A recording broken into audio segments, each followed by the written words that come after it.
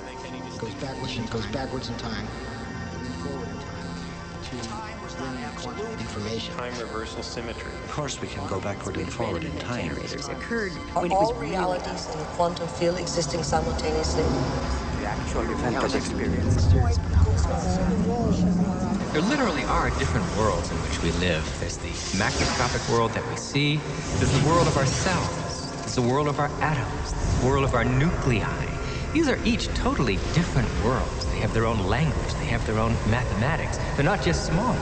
Each is totally different, but they're complementary. Because I am my atoms, but I am also my cells. I'm also my macroscopic physiology. It's all true. They're just different levels of truth.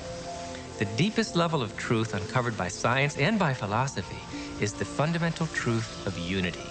At that deepest subnuclear level of our reality, you and I are literally one. This gradually led into some notions that there was an invisible connection between everything.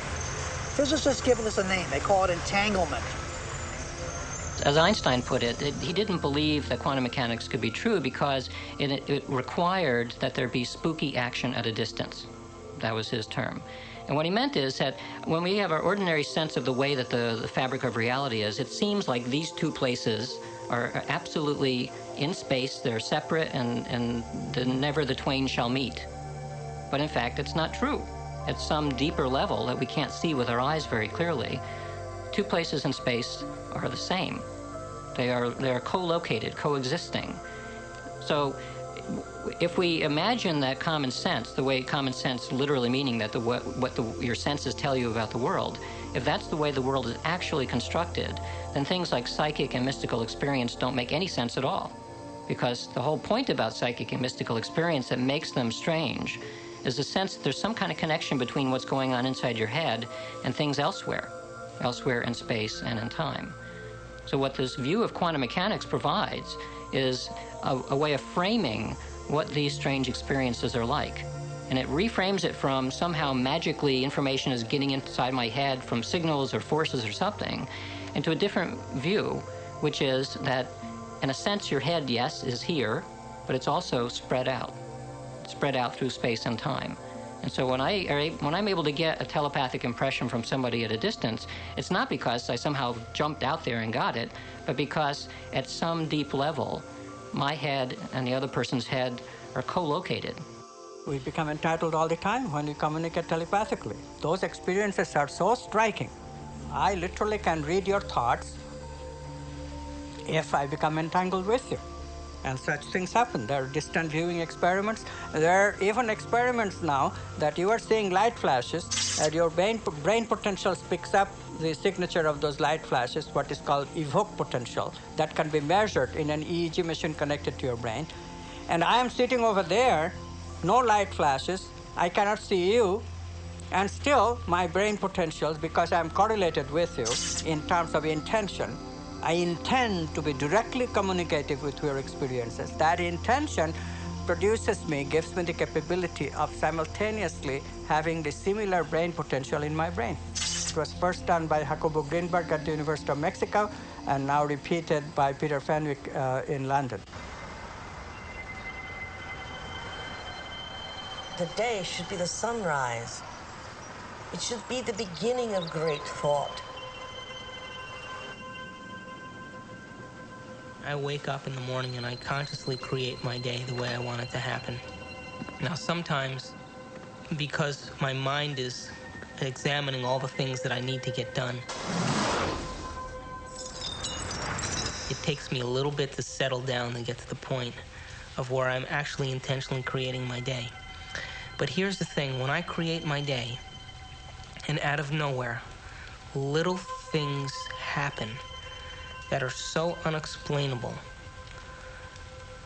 I know that they are the process or the result of my creation.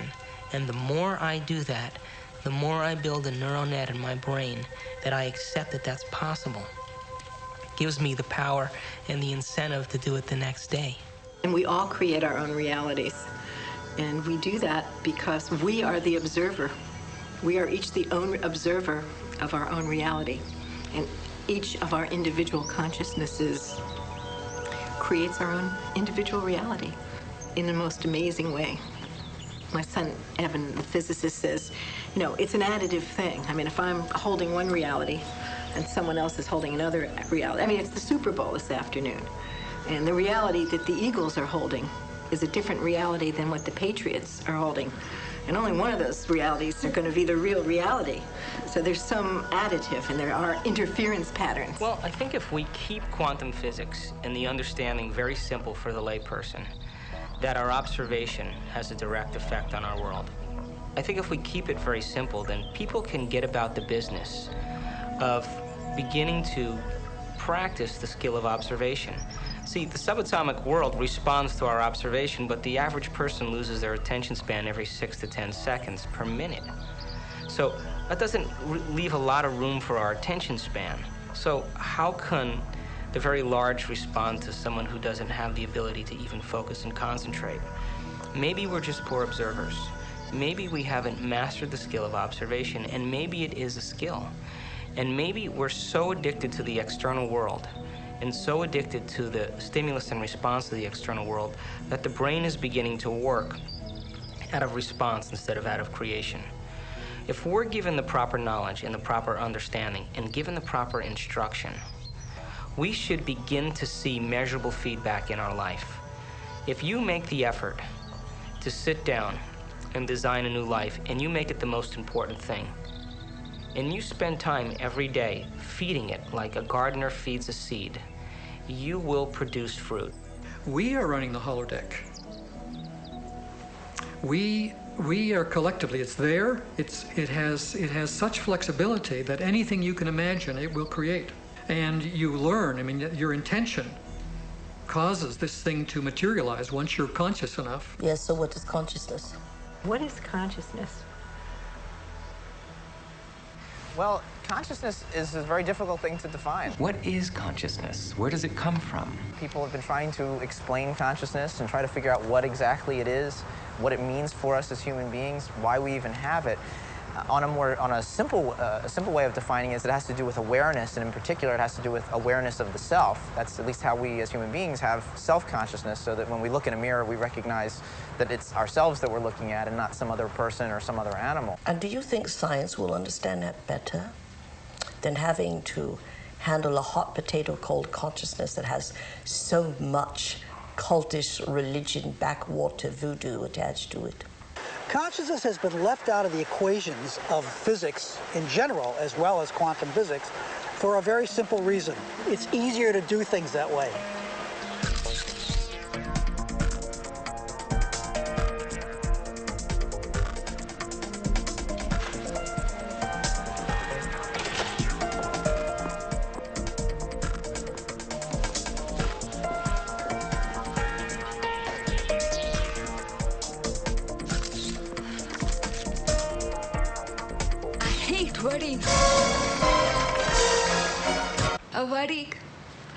Come on, blink.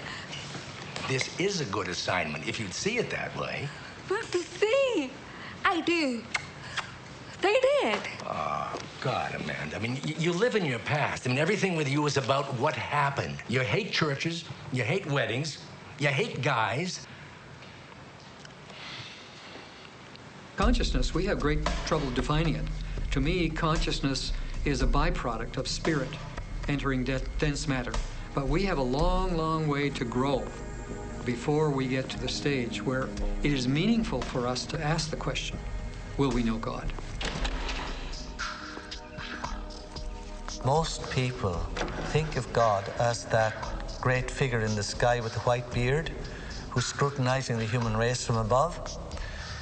They see us here on Earth as in some form of neutral testing ground, where we're placed by God for a period, and God watches from above, registering the scores on his laptop as to whether we perform according to his designs or whether we're offending him, as it's put. An absolutely outrageous idea How could we offend God, the type of God that people believe in? How could it matter so much to him? How could it, above all, matter that he would find it so serious a situation that he could condemn us to an eternity of suffering? These are bizarre ideas, but obviously they have a great hold on the fears and the limitations and the insecurities of people, which is why religion can play so effectively, whether deliberately or otherwise, on those insecurities. People fall into line very readily when they're threatened by these cosmic sentences of everlasting punishment. How in the Ten Commandments could we have possibly created a mind that could transcend space and time? No, we're too busy keeping our emotions in check to ever dream of infinite possibilities. And maybe that is the ultimate conspiracy. Even though a given person may have long ago thrown off the trappings of religion, they still live in the religious mold, and they don't even know it. But their whole conception of how reality works is all something that has been molded by religion. So until you get that out of your system, you can't ever make go of an evolutionary perspective. One of the problems with organized religions is that there is this sense of separateness, that it's only good to be a Protestant, or that people who are Catholics are the only people who know the way. And I think now our current understanding of quantum physics is this understanding of complete unity, and so that we have to derive our spirituality from a sense of unity. This is the basic journey of spirituality. When we ask the question, why am I feeling separate all the time? Speaking of God always conjures up the idea of the old guy with the white beard in the cloud, judging, observing, punishing, rewarding, or giving commands. Once you're on that track, you're totally off the path of spiritual evolution and development.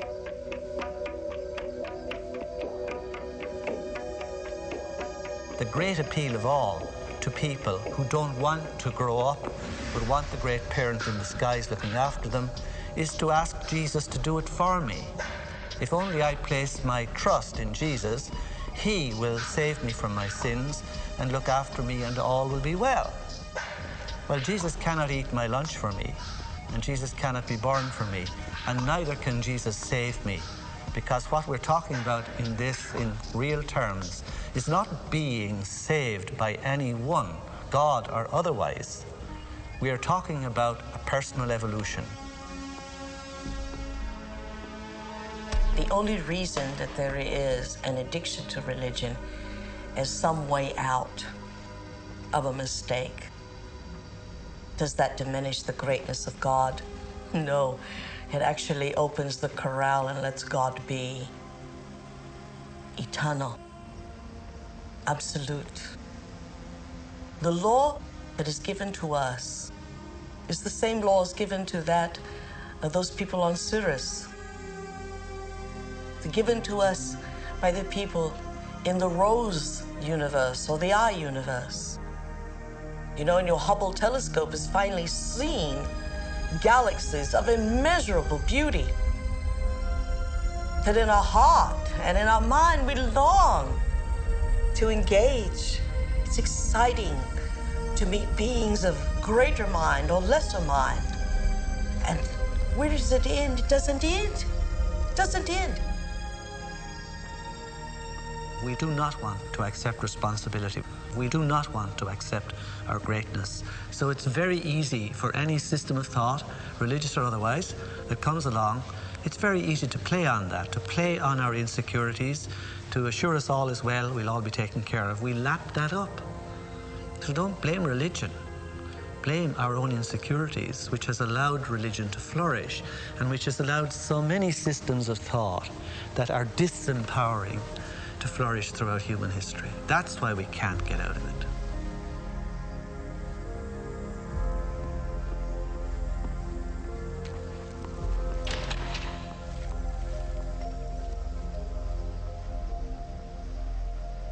I now present to you Mr. and Mrs. Richard Buck Filipowski.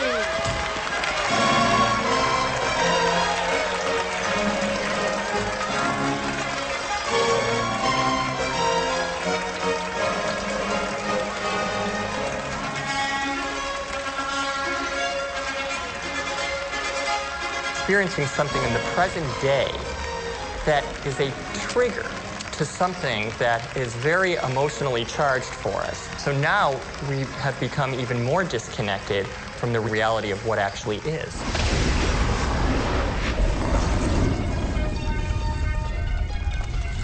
The new dream, like a thunderstorm in our brain, and its electrical strikes through our synaptic skies to the earth of our being, creates a chemical cascade in our body that prepares our body for conquest, achievement, a relishing experience emotionally. But we would have no conquest.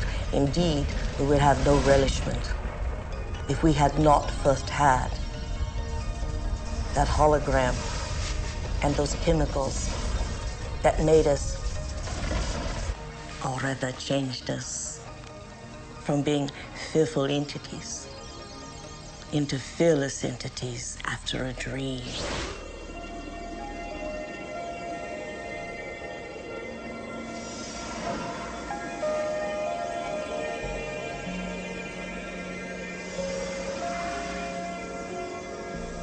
The frontal lobe is the crowning achievement of the human brain. Frontal lobe. This frontal lobe allows us a distinguishedness to change our minds.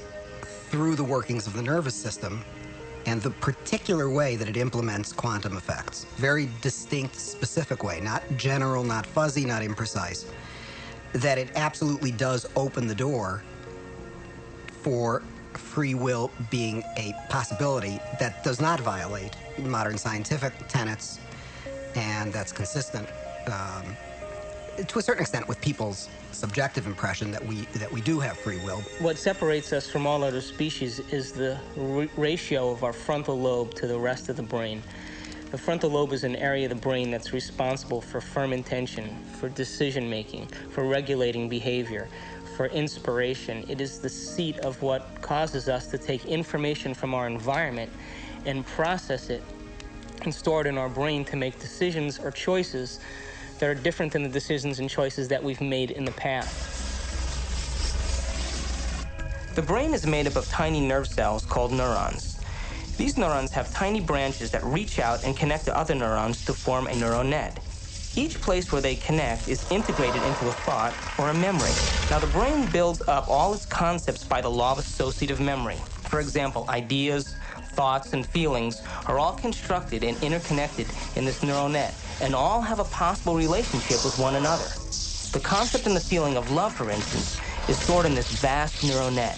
But we build the concept of love from many other different ideas. Some people have love connected to disappointment.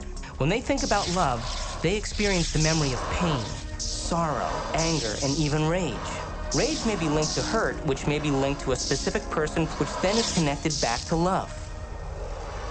Every observation can be looked upon as a quantum measurement. This quantum measurement produces memory. We always perceive something after reflection in the mirror of memory. It is this reflection in the mirror of memory that gives us that sense of I-ness, who I am. The brain does not know the difference between what it sees in its environment and what it remembers, because the same specific neural nets are then firing. We know physiologically that nerve cells that fire together wire together. If you practice something over and over again, those nerve cells have a long-term relationship. If you get angry on a daily basis, if you get frustrated on a daily basis, if you suffer on a daily basis, if you give reasons for the victimization in your life, you're rewiring and reintegrating that neural net on a daily basis, and that neural net now has a long-term relationship with all those other nerve cells called an identity. We also know that nerve cells that don't fire together no longer wire together. They lose their long-term relationship. because every time we interrupt the thought process that produces a chemical response in the body, every time we interrupt it, those nerve cells that are connected to each other start breaking the long-term relationship. If we practice our mental rehearsal and our skill in being able to do it will show that certain brain circuits will grow as a result of our effort. It'll get easier to do, in other words. If we accept that idea, then it will allow us to go back the next day and do it with more certainty and with more acceptance. That in itself is no different than praying. You see, there's no religious text that says thought doesn't matter. There's no religious text that doesn't say your prayer and your intention shouldn't be answered by God. But explaining how that happens is what quantum physics and the observer is all about. But still, when we can make thought more real than anything else, our brain is designed to do that. The frontal lobe, with its enormous space, is the altar in which we place a thought. And it gives us the permission to hold the thought for an extended period of time, and it lowers the volume to the external stimuli. We lose track of time and space. That's the moment we're stepping into the quantum field. That's the moment that now we're making thought more real than anything else. We are physically, chemically, emotional human beings. That's not a bad thing. It only becomes a limitation when we keep accessing those same emotions and those same attitudes on a daily basis and go nowhere in terms of our change or evolution in our life. How can we say that we have lived fully every day? By simply experiencing the same emotions that we're addicted to every day. What we're actually saying is, I have to reconfirm who I am, and my personality is, I have to do this, I have to go here, I have to be that. A master is quite a different cat.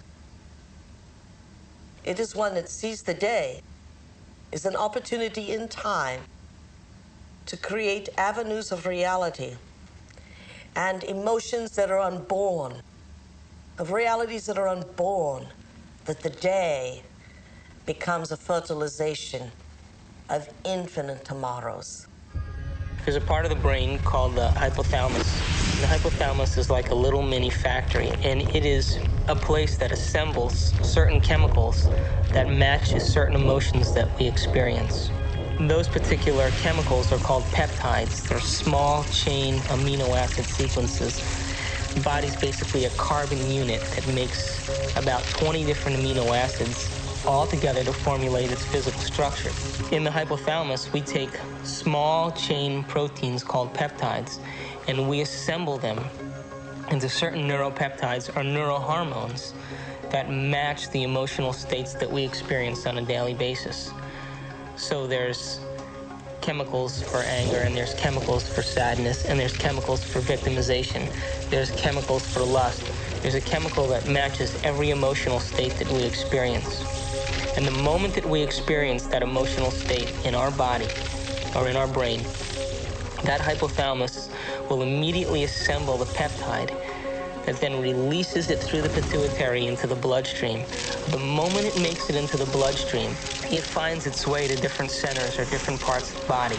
Now, every single cell in the body has these receptors on the outside. And one cell can have thousands of receptors studying its surface, kind of opening up to the outside world. And when a peptide docks on a cell, it literally, like a key going into a lock, sits on the receptor surface and attaches to it and kind of moves the receptor, and kind of like a doorbell buzzing, sends a signal into the cell. It's party time!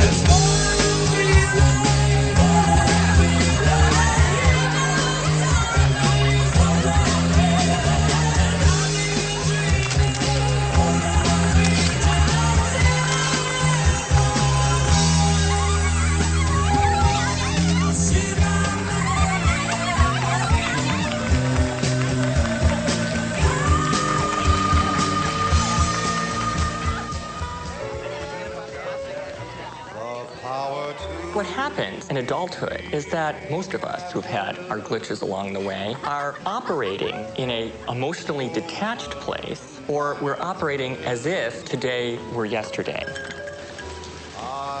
What is it? Mixed.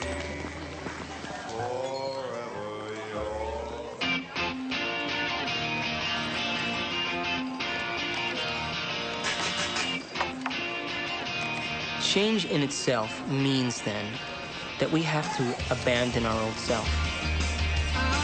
It means that we have to leave behind our identity for a few moments and begin to speculate who we could be. To change means modifying our behavior enough so that it's permanent.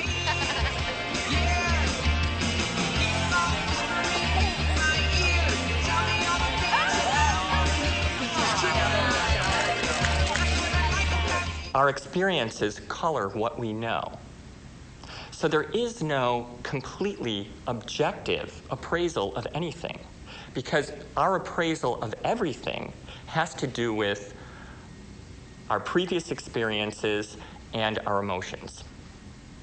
Everything has an emotional weighting to it. We've gone from emotions being these spiritual, immaterial things to things, they're not even things, to actual molecules with molecular weights and peptides with sequences and structures. Science knows now that the hypothalamus makes neuropeptides, and those neuropeptides are strong chemicals. Well, here's the story of the peptide in the cell. The peptides bind the receptors and dock onto them and stay attached. Then they come off, and then they can come back on again. And while they're there, they are changing the cell. A receptor that has a peptide sitting in it sets off a whole cascade of biochemical events, some of which changes the nucleus of the cell. Each cell is definitely alive, and each cell has a consciousness, particularly if we define consciousness as the point of view of an observer. There is always the perspective of the cell. The cell knows where it is, the cell knows where it's going, the cell knows what proteins it's making, the cell knows whether it's about to divide or whether it's in a program to stop dividing. In fact, the cell is the smallest unit of consciousness in the body. I'm hungry. The cells are yelling up to the brain saying, "We haven't gotten our fix today." And it's going to start sending impressions to the brain, and the brain is going to start to formulate imagery. It's going to sound like voices in our head. I'm hungry. To think of a reason why we should be depressed. Think of a reason why we should be confused. Think of a reason for our own suffering. And the body is going to be telling the brain that it's not getting its chemical needs met. And so the brain will then activate and start going to our past situations and flashing pictures to our frontal lobe. Oh yeah! We've commandeered an entire serving planet!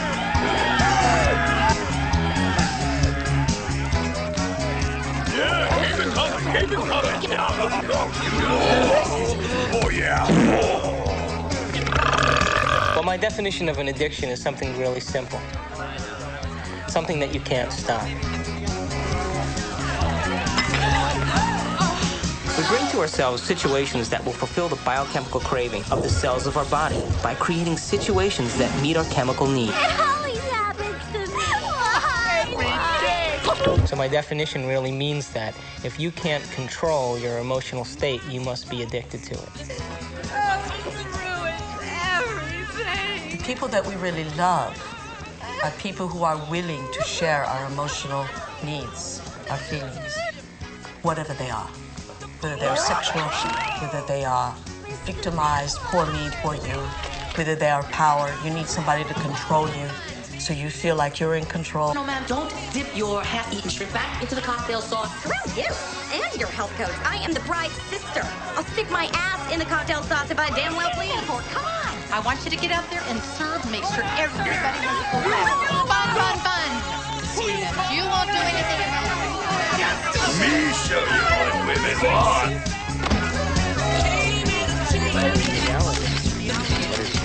What is reality? How do we know this?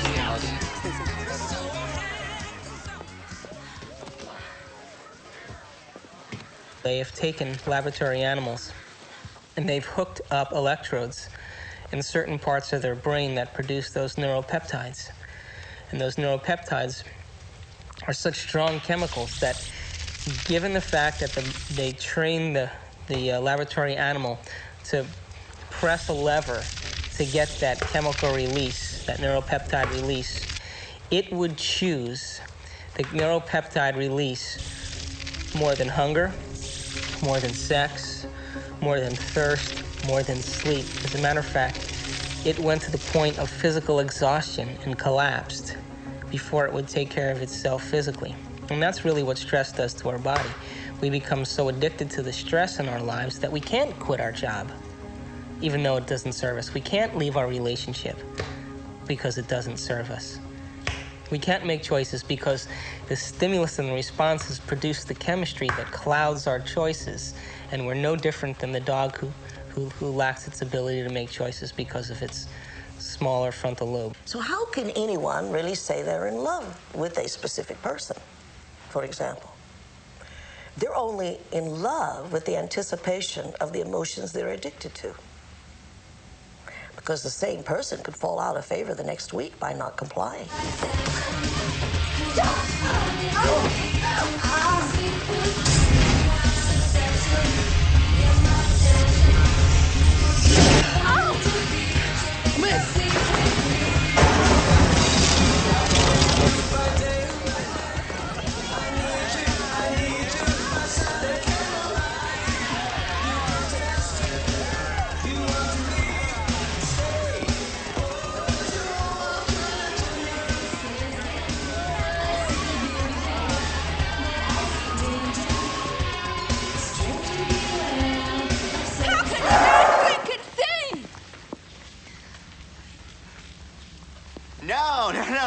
No.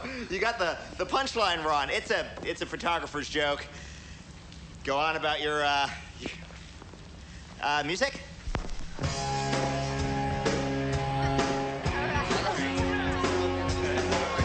you okay? Right, I thought that could have been some girl. When? Just now.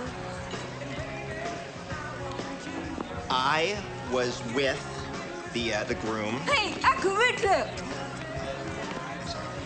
I was with the groom just now. Yeah, he loves Paulette. Where?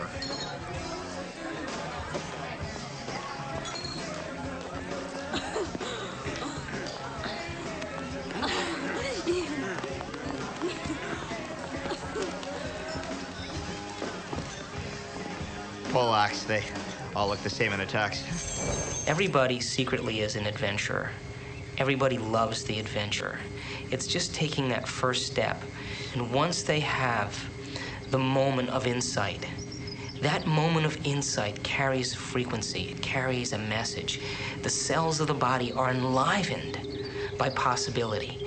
They're enlivened by unknown potentials. They're enlivened by a future history or a future opportunity that may be down the rabbit hole a little further. And if they allow themselves to experience the quandary and the mysticism and the possibility that when they emerge from the rabbit hole, they're a different person. And now they go back into their world. And because they've processed that information and left footprints in the mind and in the brain, their perception of the world will never be the same. How can we say that we have lived fully every day by simply experiencing the same emotions that we're addicted to every day? A master is quite a different cat. Another drink? It is one that sees the day as an opportunity in time to create avenues of reality and emotions that are unborn, that the day become infinite tomorrows. To the groom! To the groom.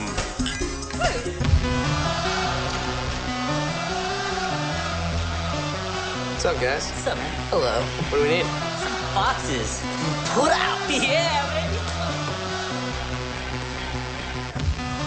yes, it's a psychosomatic network, and yes, some of us, you know, particularly adolescent boys are, you know, under the control of lower centers.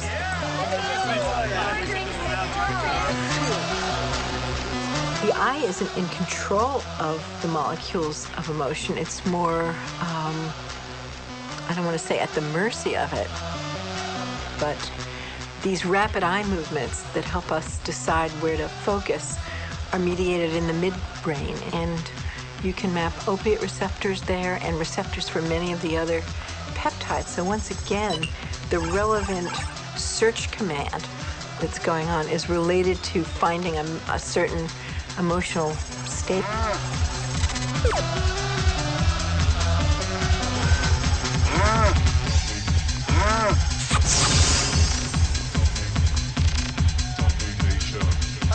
Oh, God.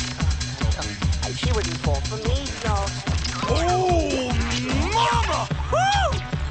What the hell are you waiting for? Come on, you little pussies! Jeez, I can't believe you guys! What are you? Ooh, come on, just get the hell out of the way! Hi there, honey! Come on, baby, you know you want it. Oh, don't give me that look.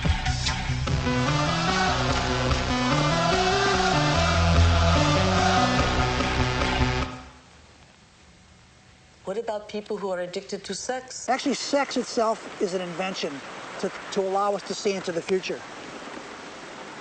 Think about that for a while.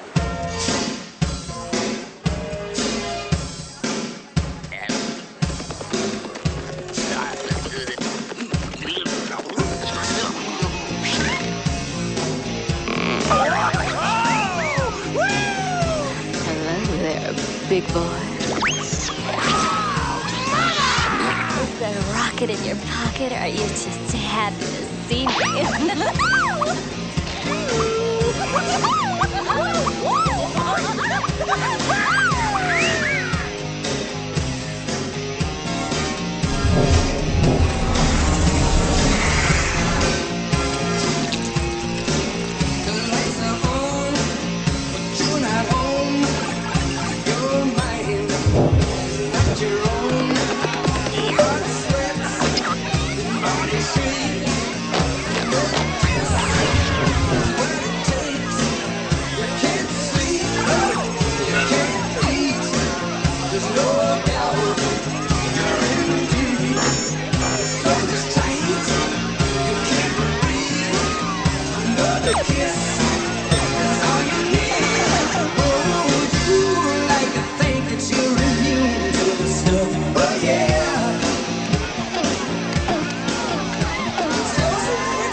Some polka music, okay? These people want to hear some polka music. You can't have a Polish wedding without polka music!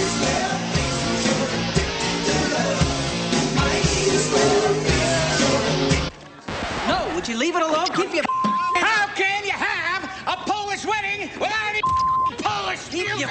hands off my equipment!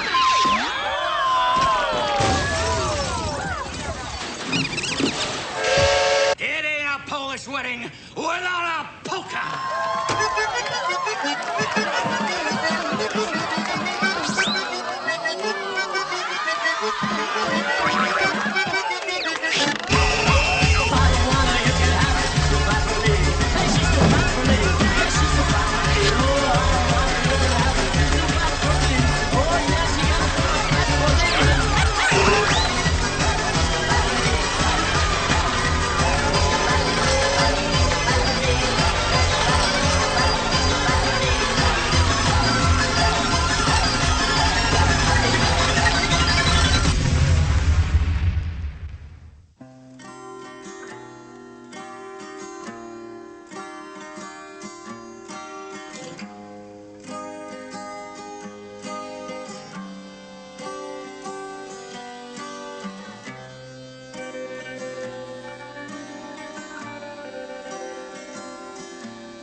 our mind literally creates our body. But it all starts in the cell. And who gives the cells the order? The orders come from the neural net in our brain, which are based on the experiences and information that we've logged in there. And we use a certain box of solutions to our life that causes chemistry to take place. So in order for us to change the chemistry, we would literally have to change the neural net, which means we'd have to change our identity, which means we'd have to change our attitude, or change the way in which we interact with our environment. And every time we keep being the same person and keep experiencing the same attitudes, all we're doing is reinforcing ourselves as our identity. I once did a little gig in a woman's prison they're all heroin addicts, and by teaching them that they have receptors for the heroin, and that the more heroin that they take, their ability to make their own internal endorphins, their own internal heroin, basically starts to decline. And then the receptors start to become subsensitive, or there's actually less of them. So there's these actual changes, and then this new information about how less brain cells are being made, so that people get kind of, in all addictions, they get stuck in old patterns. The person's mental life becomes dominated by pain, such that everything that they perceive is colored by the pain. And sometimes every way that they react and everything that they do becomes all about their pain. One of the things about receptors is they change in their sensitivity. If a given receptor for a given drug or internal juice is being bombarded for a long time at a high intensity, it will literally shrink up. There will be less of them, or it will be hooked up in such a way that it is desensitized or downregulated. So the same amount of drug or internal juice will elicit a much smaller response.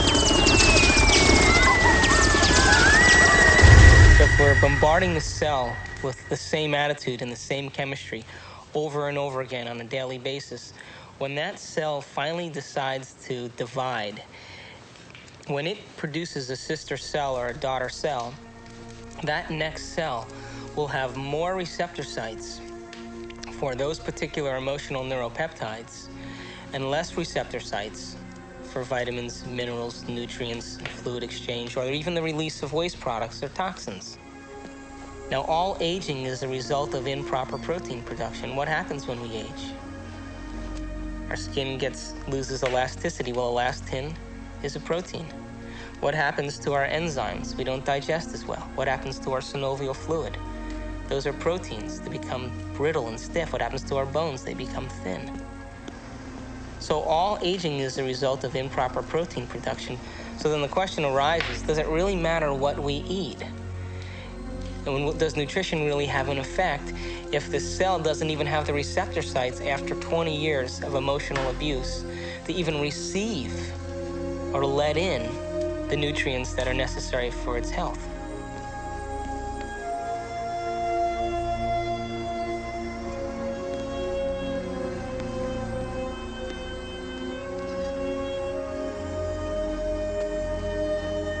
If we know the thoughts of a person, we will best know them by their addiction, their continuous, over 24 hours, in a continuum of what emotions they display in their body. We shall know their thoughts.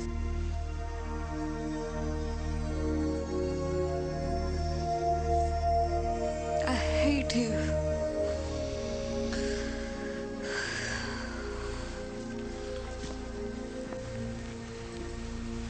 never, ever reincarnate to the I love you so much people. We always reincarnate to the situations of why we hate ourselves.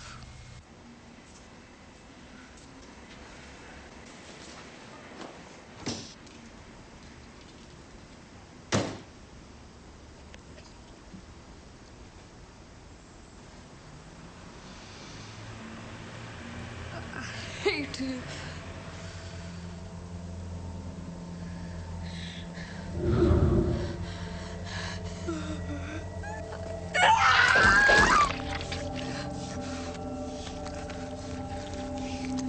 You get it? Stop! Look at you! You're ugly! You're worth nothing! You get it all! I hate you!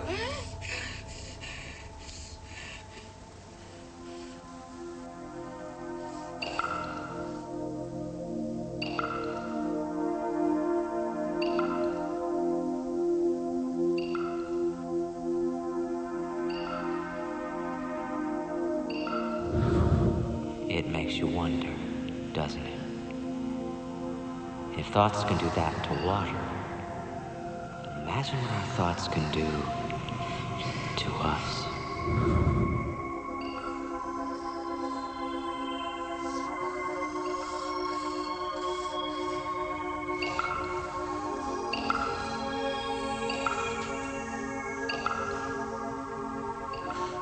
No one has ever came along and ever given you sufficient, intelligent knowledge about your beautiful self, how you work from the inside out. Why do you have addictions? Because you have nothing better. You have dreamt of nothing better because no one has ever taught you how to dream better. There's data now that when people are addicted to, whether it's cocaine, heroin, nicotine, alcohol, all of them seem to share a property of blocking the growth of new brain cells. And yet, it can completely come back when the drug taking has stopped. Oh, poopy. If you don't see the traps, you have to go through the crap until you see the traps. Because if you don't see it, it's your only teaching machine. It's your only way for you to come to understand something new. So the universe brings these things to your door, and there is learning in them for you if you are willing to reflect upon them and think beyond the rigid mindset. Can I? Wow. Borrow some toothpaste?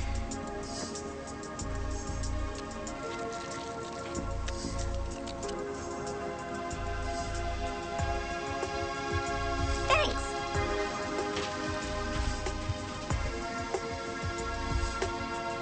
When I talk about we disappearing, I don't mean that we physically disappear.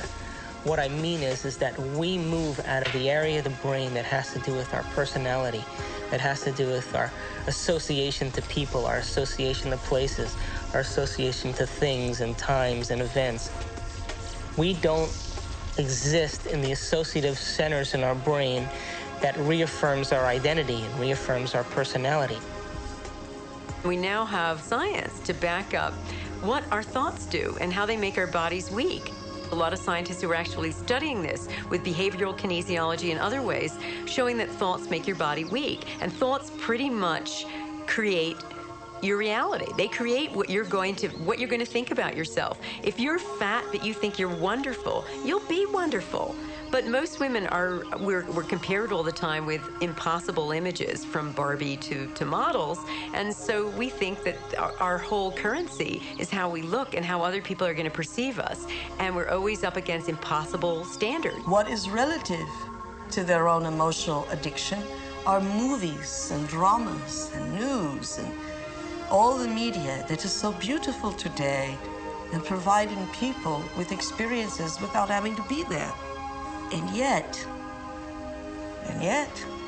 That does not define human greatness. They're so hypnotized by their environment through the media, through television, through people living and creating ideals that everybody struggles to become, that no one can actually become in terms of physical appearance and definitions of beauty and valor that are all illusions, that most people surrender and live their life in mediocrity. And they may live that life, and the soul may never really, their desire may never really rise to the surface, so they may want to be something else. But if it does rise to the surface, and they ask themselves if there is something more, or why am I here? What is the purpose of life? Where am I going? What happens when I die? They start to ask those questions. They start to flirt and interact with the perception that they may be having a nervous breakdown. And in reality, what they're doing is that their old concepts of how they viewed their life in the world start to fall apart.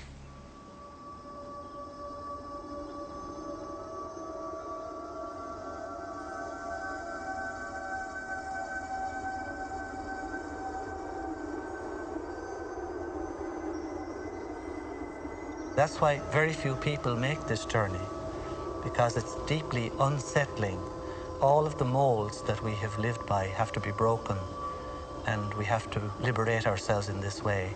And sometimes there's an awkward period between the comfort that we knew before and the real state of comfort when we are the Lord of our being, which follows that interval of chaos. Most people, when they get into the chaos, give up hope and go back to the old, false securities. They get to live a reasonable life, and they get to die in some sort of peace, but they haven't advanced spiritually at all in that experiment that we call the life.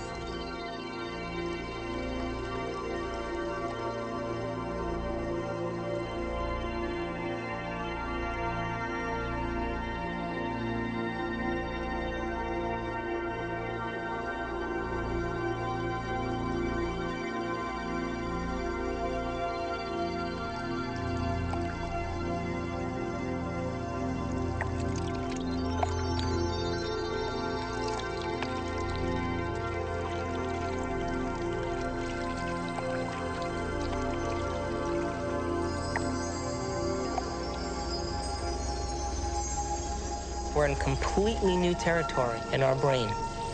And because we're in completely new territory, we're rewiring the brain, literally reconnecting to a new concept. Then ultimately, it changes us from the inside out. If I change my mind, will I change my choices? If I change my choices, will my life change? Why can't I change? What am I addicted to?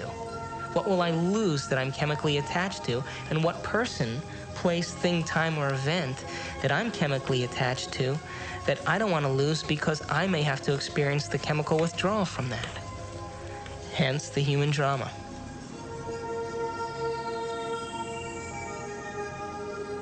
This life is but a page in an enormous book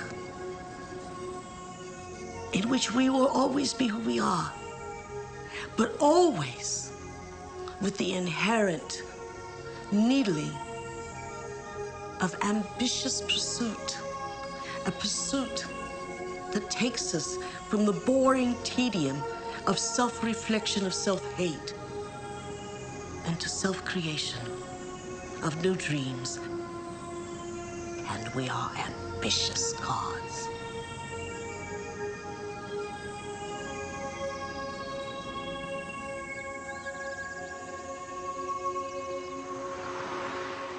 It's the only planet in the Milky Way that has habitation that is steeped in enormous subjugation of religion.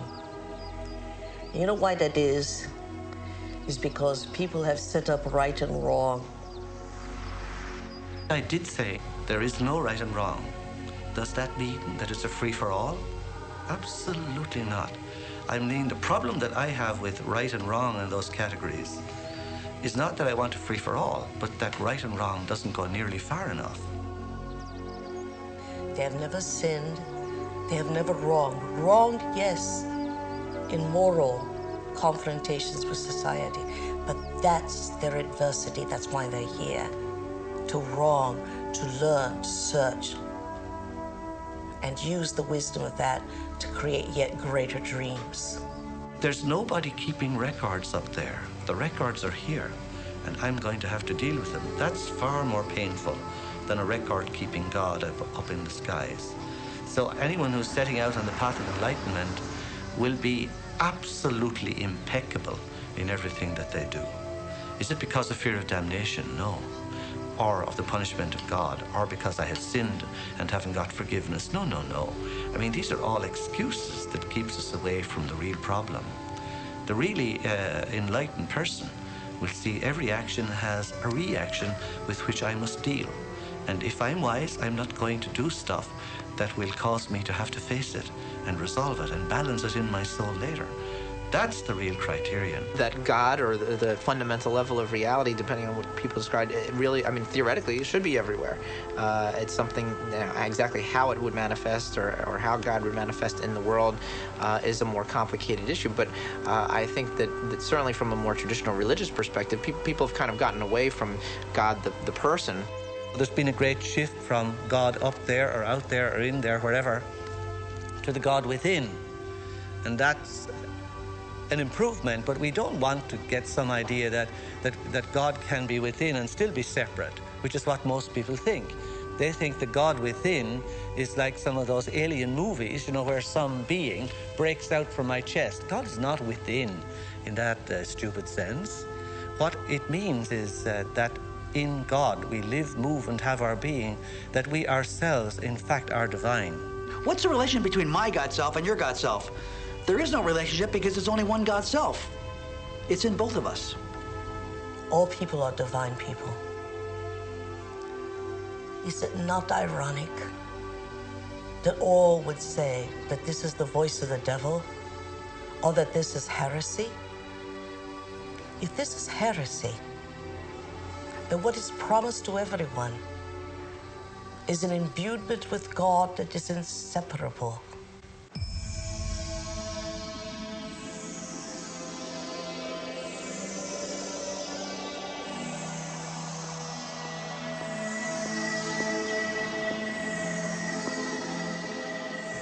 Knowledge allows the brain to begin to become wired, and we will begin to see what has always existed, but because we live in those routine automatic programs, we're unable to see because we're processing mind from the familiar. To learn knowledge means we're learning new things, and to learn new things means we're gathering information and creating the circuitry now to begin to develop the sensitivity, to begin to see things for the first time. There is enormous potential to change the kind of behaviors and characteristic patterns that we've fallen into. In fact, if you've listened and have remembered anything that I've said, your physiology is different than it was before that.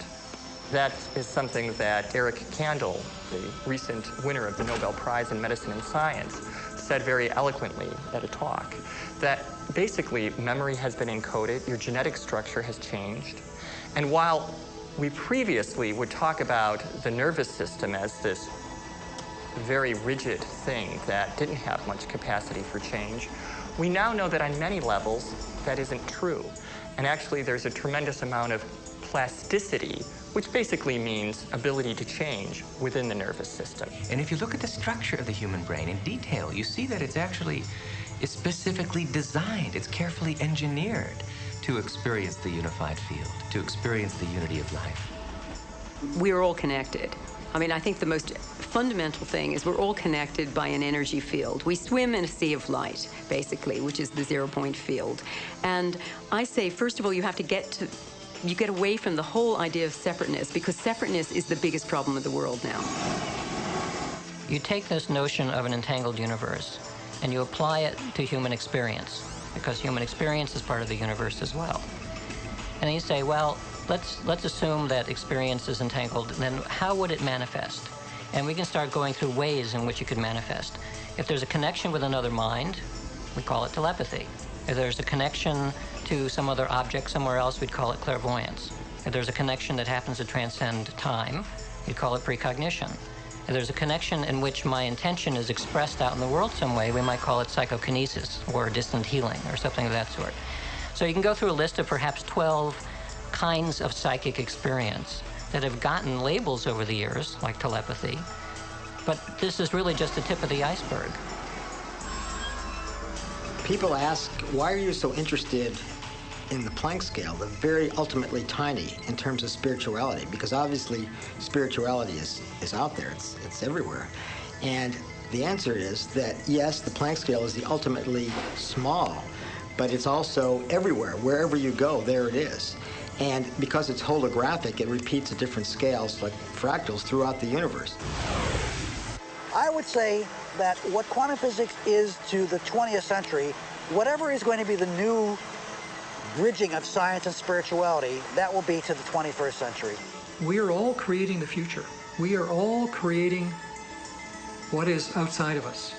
None of us are innocent in that regard. If there's something out there we don't like, we can't really turn our backs on it because we're co-creators somehow or other. And we have to do the right things to try to get the future that is best for all of us.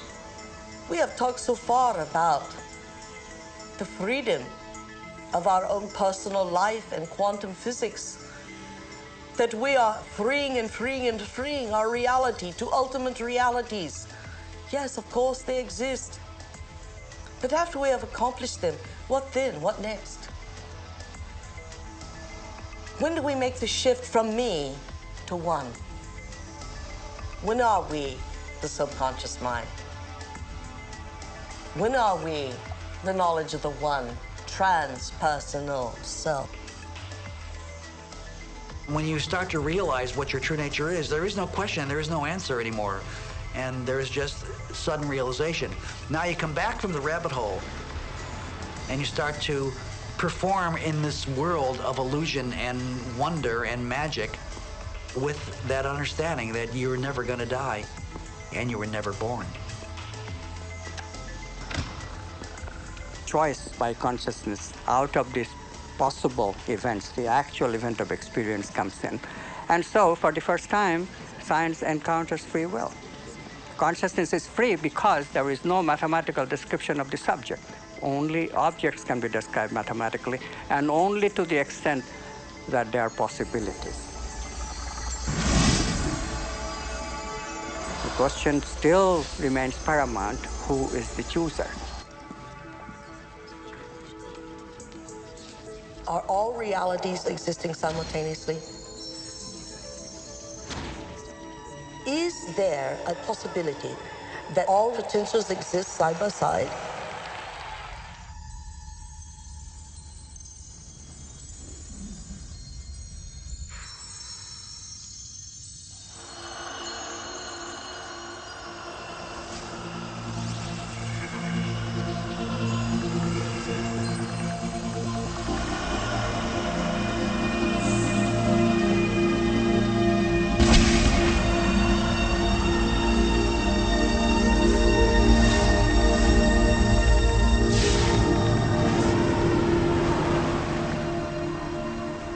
Welcome to Flatland, a world of only two dimensions.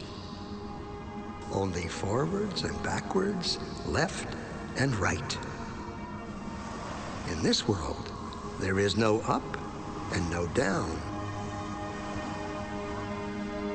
I said to Ray, where's Dottie? He said, well, she's out in line.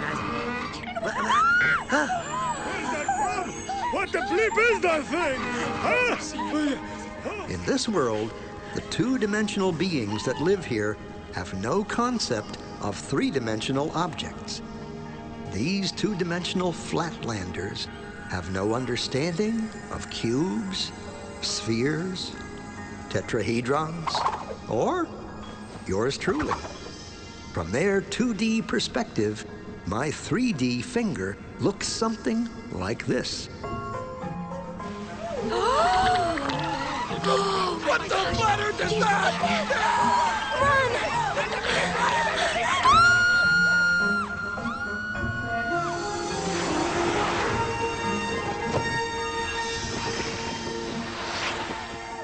Hello, little circle. Fear of the unknown. Or should I say, not yet known. It's a puzzle. If we see only what we know, how does anyone ever see anything new? The unknown. How do we ever get out of our box? Hello, little circle. Don't be afraid. Who said that? Where are you? This is always the tricky part to explain. I'm in another dimension, another space. I am above you. Never use that word. What word? The A word. Above? It's forbidden. Well, what do you think it means? I don't know, and I don't want to know. You can be severely punished if you use that word. Are you a ghost? I hope not. I just have a different perspective than you do. I can see things in a way you can't yet. Oh, yeah? Like what? Well, okay, you have a safe hidden in your pantry. And inside it, you have 12 coins, a will, and a passport. How did you know that? What are you? Are you a god? Well, no more than you. You see, since I am above you, in the third dimension, I can see inside things in your world. Third dimension? You are a crazy ghost. There's only two. Look. So, if I were to touch the inside of your stomach, how would I do that? Well, you'd have to cut through my skin. Otherwise, it's impossible.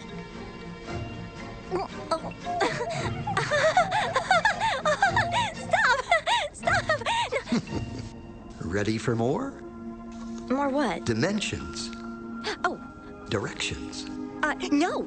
Yes, but there aren't any. More? What will happen to me?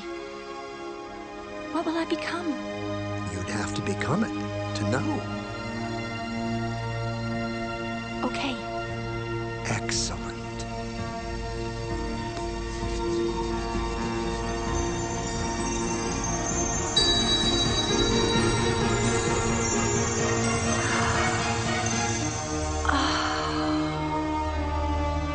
I never knew.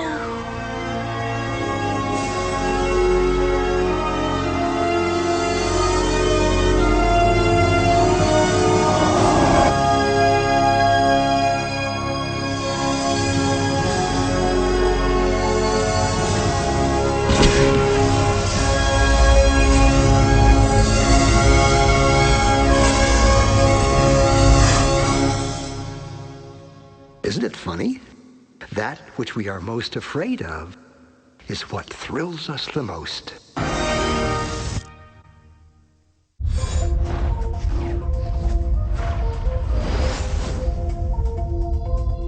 That has the effect of randomizing their X spins, and nothing else interesting happened to them after that. Okay.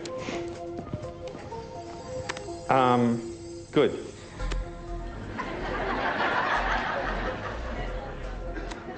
It's an easy way to get a laugh here. So you can't ask them their opinion, because you know what they're going to tell you. You're starting to act different. I liked you better the other way. And that's a great sign that you're making a change. You can edit that, though, if you had to, though, couldn't you?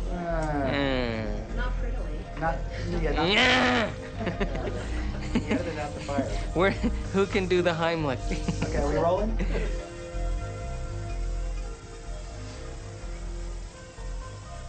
ギリシャの哲学者タレスが紀元前前に、言ったように、水は万物の源であるというふうに、私は信じている。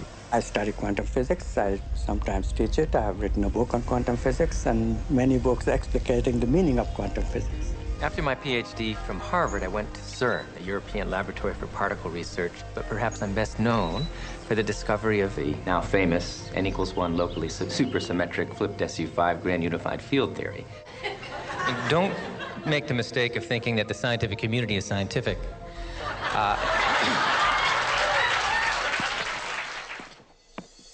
2 points. First of all, I want to thank David for healthy skepticism is important, and extraordinary claims require extraordinary proof. Now, the problem is that people defending the conventional approach to consciousness, brain equals mind equals computer, behave as if they've got proof and we don't. And they got, okay, pardon my... Which formed the neural nets in the first place, which is what? The mind. What's the mind? The mind, thank you. This is called divine intervention. From above.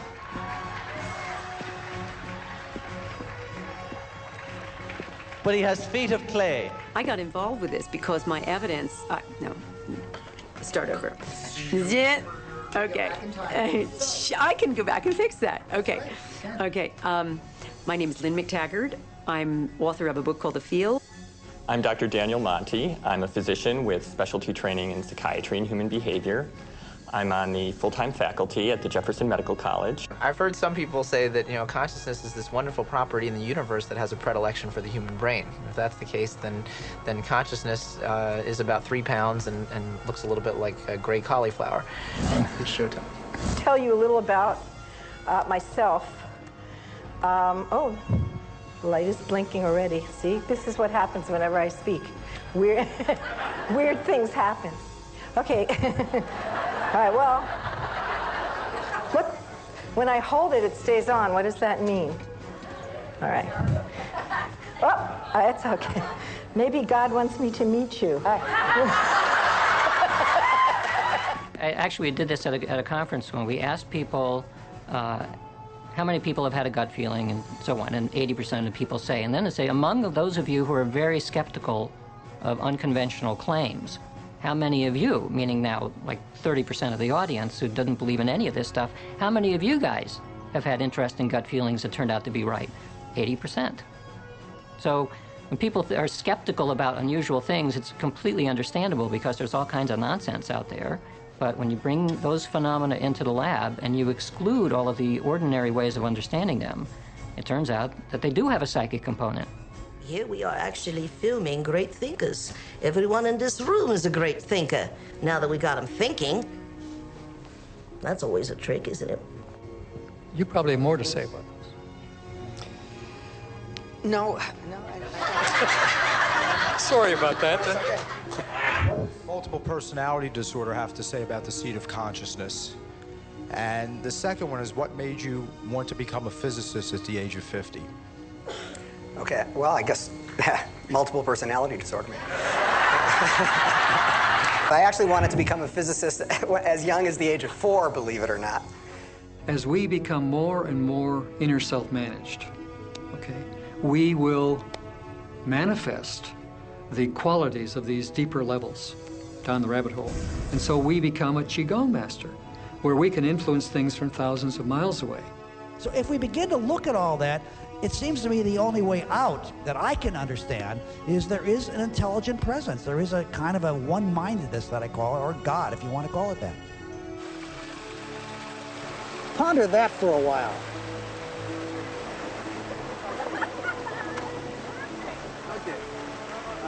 What did I say? What are you going to do with that? A bite! You took a bite out of nowhere!